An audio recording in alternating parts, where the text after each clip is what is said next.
Next medieval హిస్టరీలో బానిస వంశం తర్వాత ఖిల్జీ వంశము. వీరు ఢిల్లీని పాలించిన రెండవ తురష్క వంశం. తురష్క అంటే టర్కీ ప్లేస్ నుండి వచ్చిన వాళ్ళు అనమాట.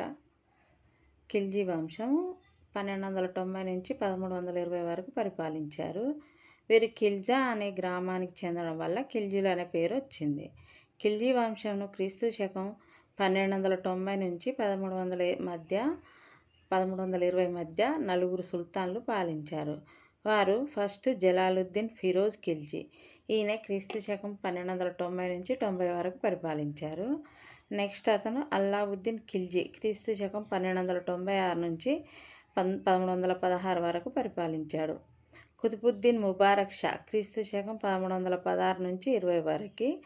నెక్స్ట్ నాజీరుద్దీన్ నాలుగోవాడు నాజీరుద్దీన్ ఖుస్రు షా 1320.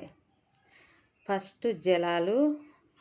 సపోజ్ మీరు షార్ట్ కట్ ఎట్లా అంటే జల బండుతుంటే అల్లా వచ్చేసి, వీళ్ళు ముస్లిమ్స్ కదా, అల్లా వచ్చి కుతుబుద్దీన్ అండ్ నాసిరుద్దీన్, అలా కుతు నాసి అంటే కుతు అంటే సొంతంగా నాశనం అవ్వు అని అలా ఇచ్చాడని అనుకుందాం. అలా జలాలుద్దీన్, అల్లావుద్దీన్, కుతుబుద్దీన్, నాసిరుద్దీన్. నెక్స్ట్ జలాలుద్దీన్ ఫిరోజ్ ఖిల్జీ.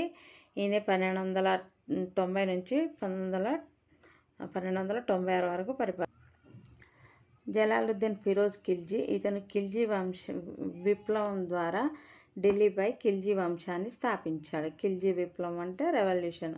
అదే లాస్ట్ కైకుబాద్ బానిస వంశం అతన్ని చంపేసి ఈ జలాలుద్దీన్ ఫిరోజ్ ఖిల్జీ ఢిల్లీపై సింహాసనం అధిష్ఠిస్తాడు. జలాలుద్దీన్ తన 70వ ఏట సుల్తాన్గా అధికారం స్వీకరించి 6 సంవత్సరాలు పరిపాలించాడు.